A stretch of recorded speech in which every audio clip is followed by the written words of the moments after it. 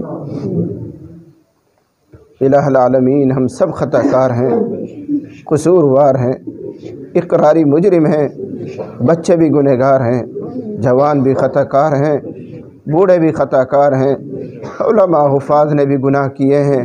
مولا کریم، یہ گنہگاروں کا ایک چھوٹا سا مجمع ہے جو بغیر کسی پروگرام کے صرف تیرے نام کی نسبت پر کہ اللہ رسول کی بات ہوگی، قرآن کی بات ہوگی، محبت میں اکٹھے ہو گئے ہیں. اے اللہ، جب ہم مسجد میں آئے تھے کوئی شرابی تھا، کوئی کبابی تھا، کوئی زانی تھا، کوئی چور تھا، نہ جانے کیا کیا جرم کی نسبت ہمارے ساتھ لگی ہوئی تھی. اے اللہ، اپنے فضل سے اب جب ہم لوٹ کر جائیں تو ہم سب کو دودھ کا دھلا ہوا بنا دیں.